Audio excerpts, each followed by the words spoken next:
and they want to like waste my walk for real. Because this walking recording thing has been very time efficient, honestly, versus having to stop, you know, find the perfect lighting, find the perfect, I'm just doing it. So the review today, this evening, is for Bumaye. And initially, I wanted to read the reviews, but I don't remember what they said because I'm 2 shots in and I had been smoking a little bit. So I don't really remember the exact words. And the second one I actually did not read in quite a while. The first one I read, so I was going to do one at a time, but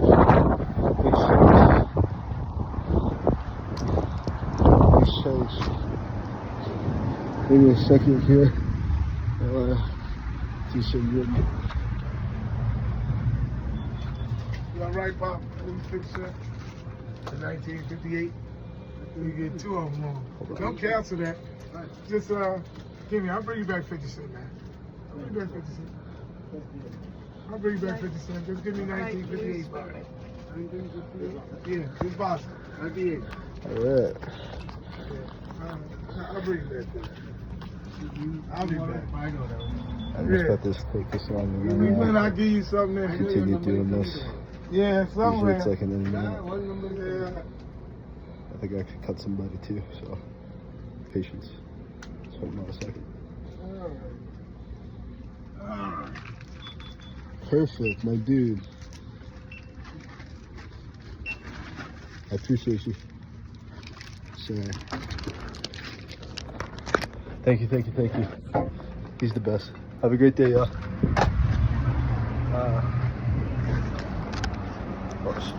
Spitting the numbers. Dope. So, didn't even have to tell him what I wanted. He already knew what I was there for. We in, we out. My bad. Alright, so the review for today is for a book called Bumaye.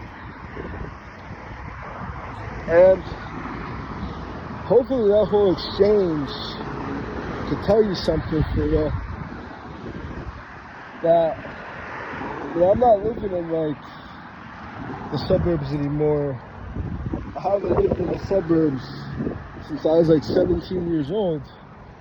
And while that was like a whole life experience, that's not gonna like come away from me. I have lived and survived in many different environments since that point. Bumaye is a very personal, a very detached story. I love Assassin's Creed. I mean, I love it. I love it to death. I love like every single one of them up until it went beyond like 360 and I was no longer PC gaming. You know, I think after Black Flag was my last Assassin's Creed game because I spent like $120 on the bullshit. You know what I mean? And it wasn't worth it. It wasn't worth it to me. So when I say all this, I say this from the perspective of like, when I write, I'm not writing to appease an uncolored audience. I'm writing from the tongue and perspective of a black person, as a black man, but as a black person. You know what I mean? So it's like, I guess gender and sexuality and sex has something to do with it to an extent. But the way that I talk, comfortably, passively, not really worried about my audience, just kind of like vibing, you can definitely tell I have like a certain sound to my voice. I'm not necessarily sure you would call it like ignorant or some shit like that, because it's not. But I speak differently than someone from California. I speak differently than someone from Vermont or someone from like England. You know what I mean? And that's the beauty of life. So the 2 reviews I got here, one review is a 5-star review, one review is a 4-star review, and there's a story behind each person, each review. Because honestly, usually when someone leaves a review, this is a tip for authors, you know, usually when someone leaves a review, they know you, you know, they know you, they want to be seen by you, because they know that you're going to see the reviews, they know that you're going to look at them, they know you, and it's a very personal, very intimate type of experience for someone to leave a review, because most people don't care enough to have any interest in sharing their thoughts, let alone having their thoughts be public, let alone having you see their thoughts, you know. Most people don't. So when they take that time, it's very important. It's very, very important. So the 5-star review talks about character development, things of that nature. He's actually someone that I worked for, and in the process of getting the job, he wanted to read one of my stories. I implored him to read one of my stories as well, to make sure that he actually liked my publishing and formatting style, because I'm self-published, I do everything myself, and I developed a lot of skills that I might take absolutely for granted, but other people find very valuable. So I am walking right now, and it's nighttime, so I'm also trying to be very aware of my environment, even though it's a safe area. Like, you never know if a car is going to be coming by or shit like that, you know, or bumping anybody. So he read it. I worked at his book. I gave him a review as well for that. But the dynamic within the story itself, I think, was very important, is that one of the characters reminded him very much of himself, and he was able to relate with, I'm not sure if it was Daryl Reed or David Reed at the end. I don't know if I fully changed the guy's name, but the Reed character, the sniper, because there's not going to be, in America, you're only about 14% to 15% of the population as a black people, you know. You're not going to be able to live very long if you don't want to do business with white people, be around white people, work with white people, work for white people, talk to white people, even though it might be nice, you know, psychologically, fiscally, you know, it's really not that good of an idea. So black people usually pick a political party to have white people that think enough like them that they'll be safe around them. And ideologically, psychologically, they can be safe around them. Because you might be physically safe sometimes, but you won't be psychologically safe from racism. You know, if you look at a lot of the wage slavery conversation, a lot of the anti-work conversation, you know, modern day isn't really too far from slavery. So one of the things that sparked the writing of Bumaye was, some people know this, some people don't, I've been writing for a very long time. I've been writing at a very high level for a very long time. So to get out of high school, to get into college, we had to write a thesis paper, and my thesis paper was on slave labor. And I didn't expect this paper to be so relevant to my life and everything I would be doing for so long and my perspective of the world. But part of this was interviewing my grandparents. A lot of this was just a incredible amount of research.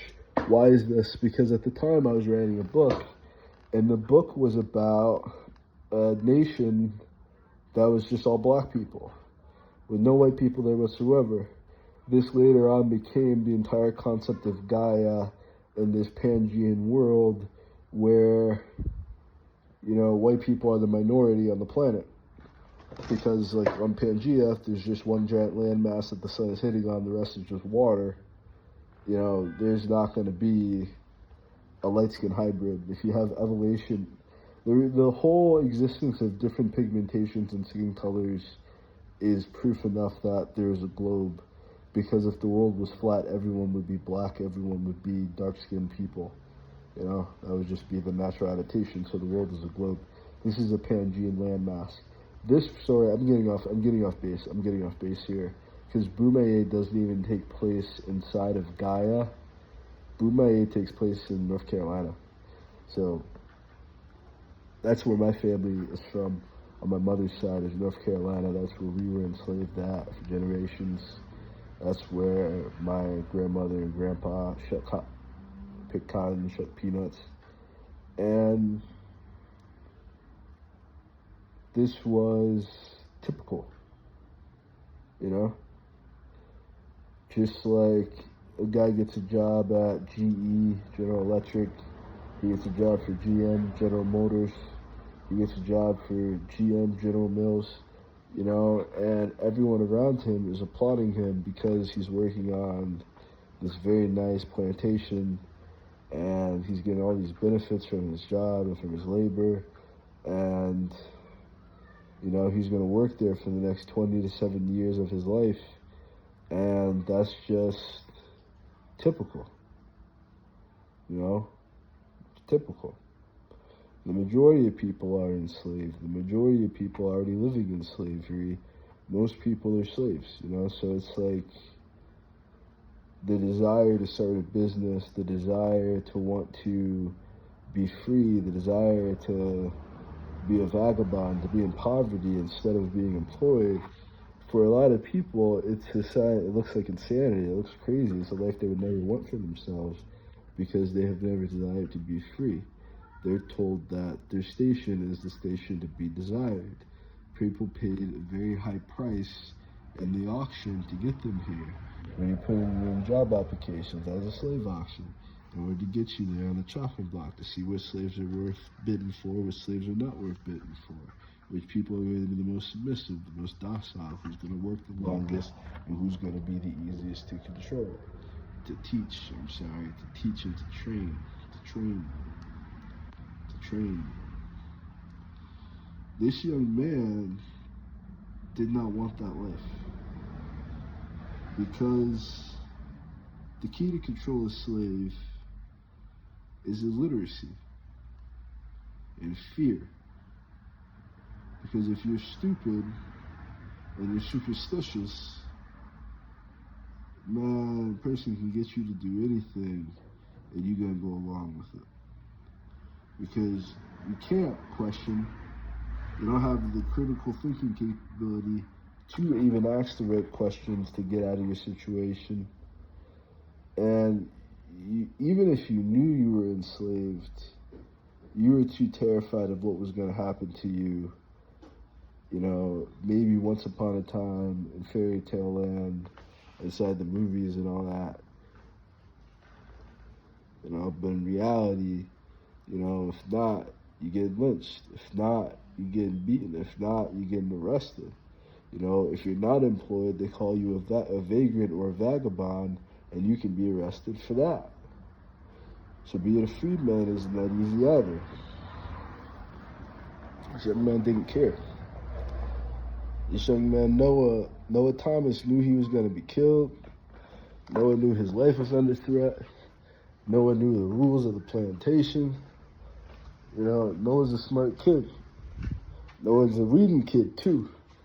So you 16 years old on a plantation with the capacity to read, the capacity to critically think, the capacity to navigate through life, and you're stuck in a deadbeat-ass situation that you're going to be in for the rest of your life until you die, you know, you become the type of kid that gets into so much trouble, you make that time period of dying happen a lot sooner than you think it might be. So Noah's a troublemaking motherfucker. He's a troublemaking motherfucker living on a plantation. Everyone around him is on the plantation. Everyone he loves, everyone he cares about, the only people he loves and cares about are on this plantation. And then his best friend is murdered right in front of his eyes, and no justice is taken whatsoever for this. and he blames himself for it. You know, your friend gets shot. Your friend commits suicide. You know, your young friend overdoses, gets in a car accident. You got to navigate through your life without them. You know? The second review is a 4-star review. And the pathway of this review really changed my approach to writing and my style of writing that I have heard up until this point. I have heard of people who won't even touch a book if it's not edited. See, up until this point, when Bumaye was released, I was getting to Luna Tibling. Great author, by the way. Authoress, by the way. I think I had just pinned A Beautiful Switch, if not was about to, right after it, around that time of A Beautiful Switch, for us to even be in connection. It had to be before, because if not, they would have probably read that and then not liked me. I don't know, they might have liked me, they might not have liked me, I have no idea, but my perspective, I think if they knew that it was there, they definitely would have went for that book instead of Bumaye.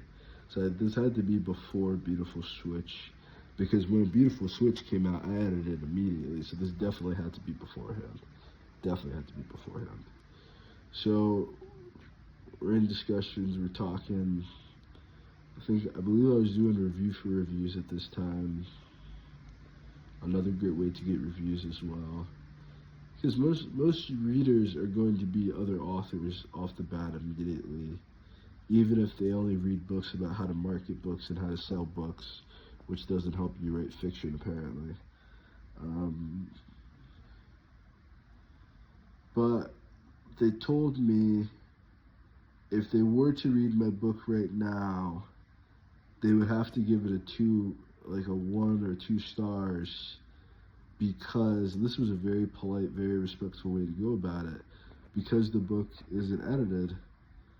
And it's like, even if you're trying to sell this idea of authentic language, even like the narration parts, even the parts that should be easily to comprehend without this language barrier and gap, should be legible and should be readable. And I'm like, you're absolutely correct, Your British Highness, because, you know, Luna is British. So they made English. I only know English because of the contents of this book. I mean, so my grandfather barely spoke English, honestly, and that's like 1 or 2 generations removed. He was Gullah Geechee. He spoke on the Native American language. So, damn, shit keep going on. let me like hurry up with this then so I can like get off. About 20 minutes, we're gonna be done. We're gonna be out of here in 20 minutes. I'm just trying to kind of recollect it all, because it happened like years ago. The first review from Shay Davis, that happened back in 2017. That happened like the year after I got published. I had gotten published with my books. My books were still shitty. My books were still terrible. My books were still awful. But he hired me to help him format and publish his book, which gave me so much fucking experience. And the book itself was amazing.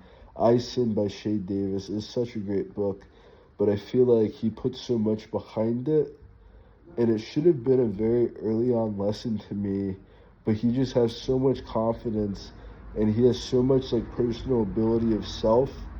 This was simply just a stream of income for him. So the investment that he made would be paid off eventually, even if it was not paid off that year or paid off within the next couple of years to come. It would definitely make its money back eventually. And this guy was like a real fucking dude, man. He even like got to the point where I couldn't pay for my Wi-Fi went out like fucking cable went out, Wi-Fi went out. We were like struggling, like hardcore. We were struggling like hard fucking core. And I'm not even entirely sure. I don't really remember how he got in touch with me or how he even found me for this project, to be completely honest with you.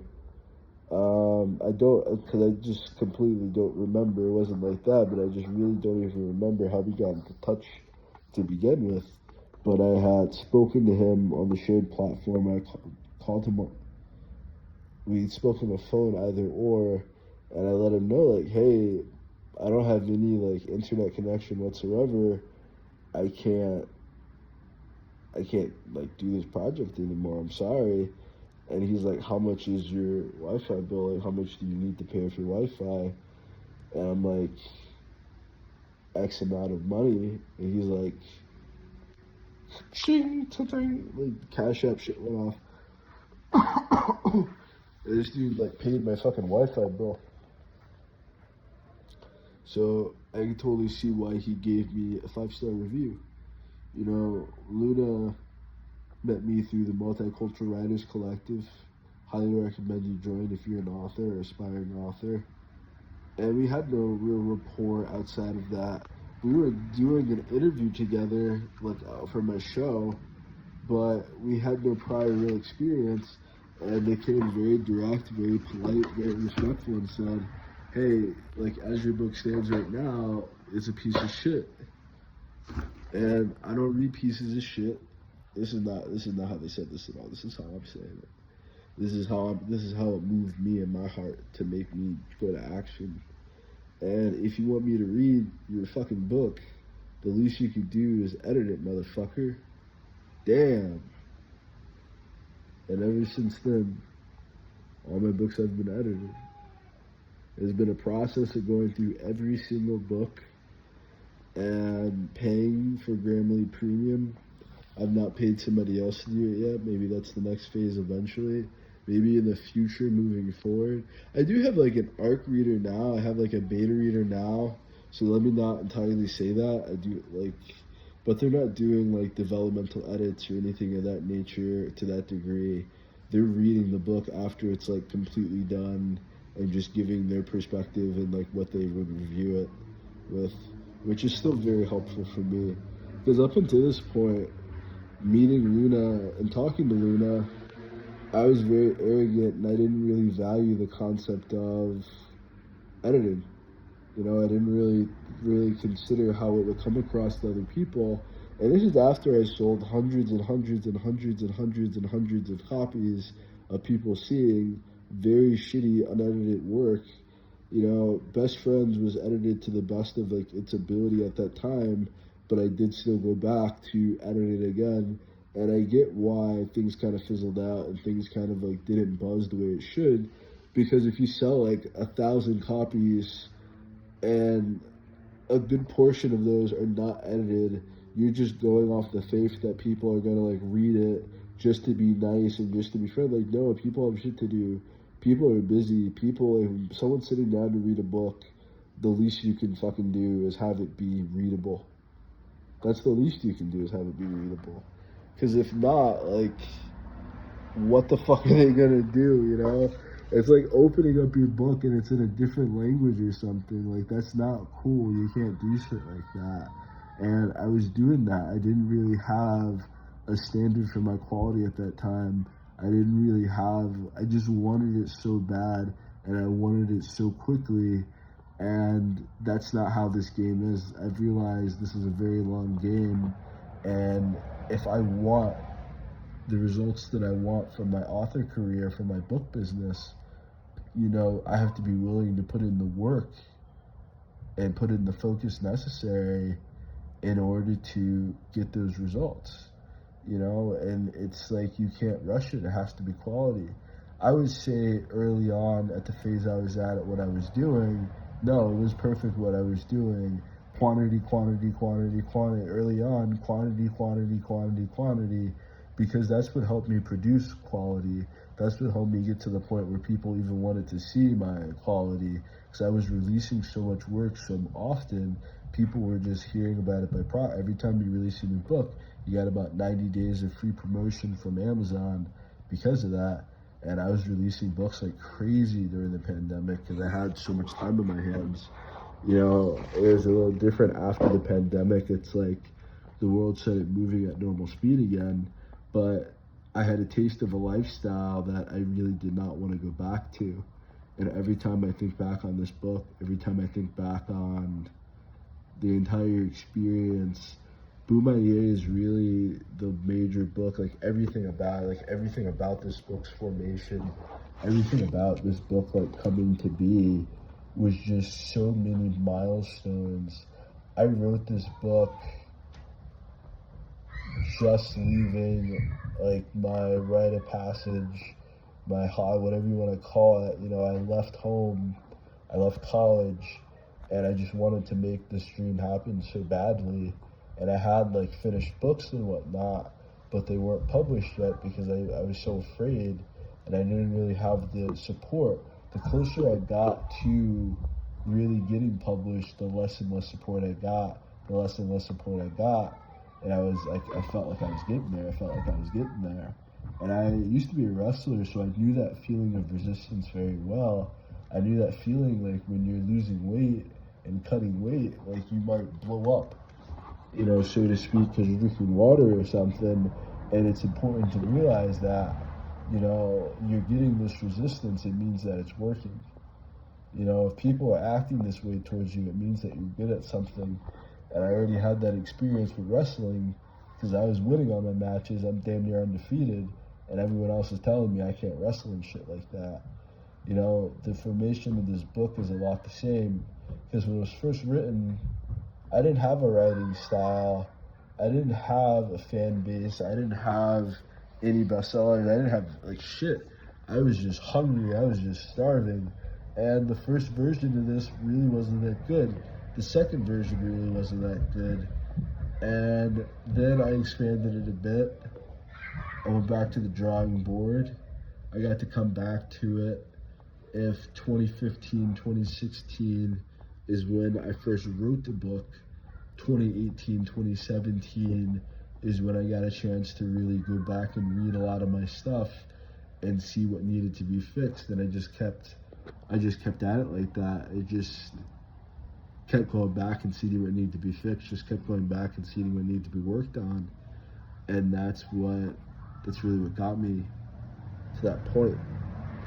Because you get to a point, you kind of forget what got you to the race, you kind of forget the passion, you kind of forget a lot of like the good, happy moments when you really didn't even have anyone, you didn't even have an audience. You know, you didn't have anybody that gave a fuck about what you were doing at all. You didn't even have the gall to make a fucking video and record it for damn near 30 minutes because, you know, at least one or two, 5 people are going to watch the whole fucking video. You know, even if most people watch the first few seconds and click the fuck off, you know, you got 5 people now when I didn't have any fucking body that. I just had, you know, my dad was a big reader, my mom was a big reader. They definitely did not want me to become a full-time author. So I have a lot of fucking potential to be anything I fucking wanted to be. I could have did anything. I was supposed to be a biomedical engineer or a doctor or a lawyer, and you know, none of those. The more I spoke to people inside those fields, or spoke to people who were studying those like majors, I realized like these people are fucking miserable, and as someone who struggles with depression, I want joy, and I want a cure for my depression, and money is not going to cure my depression. You know, it's going to cure a lot of my other fucking problems, so buy my books and pay for it cash, please. You know, contact me directly to buy some fucking books. I'll help out a lot. But becoming an author was a lot of the cure for my depression, a lot of the cure of what I was going through since I left wrestling. Because when I left wrestling, I didn't really have anything to really fall on. I didn't really have anything to discipline myself in, or to get better at, or to compete at, or anything of that nature. And writing just opened up a brand new field for me, but it was very different because it wasn't a physical field. It wasn't a material field. It was very like, going within myself to really see what was there and drawing it out and pouring from that source completely. And Bumaye is just the embodiment of that source. It is everything that is dear to me. And I've really been thinking about a sequel for quite a while, but I'm just trying to get like that foundational viewing for it first. Because a lot of my books have never been promoted. A lot of my books have never really gotten the spotlight that they really should have gotten. A lot of them just weren't even edited until 2023 or 2022 for me to even want to really show people or really want people to understand what I was doing. Most of my career, this was just a personal kind of endeavor. But then once I started living my dream and I really became like a best-selling author, I knew this is what I wanted to do. So that's it. This is like 30 minutes. Again, I have no way of getting these off of my phone, so these will not be edited. This is all just going straight to YouTube. But hopefully you just kind of get a different perspective of my life, of me as a person, and everything I'm just kind of doing to get these books out there to people. Because when people leave these 1-star reviews, these like 2-star reviews, you know, like you don't really understand like how deeply you're fucking up somebody's situation who otherwise would have been fine if like you never had existed on this planet. And if you have some kind of agenda or something, trying to completely ruin that person's life is not a good way to educate them about your agenda. It's actually a great way to actually make them hate you as a person. So even if they did not feel that strongly about you to begin with, they would have a hatred towards you because of how you affected them. Instead, what happened here is that I went on to write A Beautiful Switch. I've been an advocate of the LGBT community for quite a while, but the interaction with Luna Tibling, I think, did inspire me to write A Beautiful Switch. Because I was reading her work.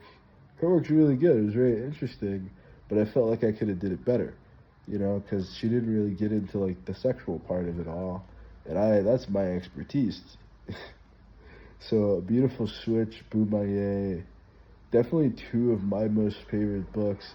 I say my 3 would be Divine Intercession, Bumaye, Beautiful Switch. You know, there's a lot of other books I really enjoy. Noble Nuptials. I like a lot of my newer stuff, but that's not what's most popular with other people. But that's all. That's me. You know, peace out, y'all.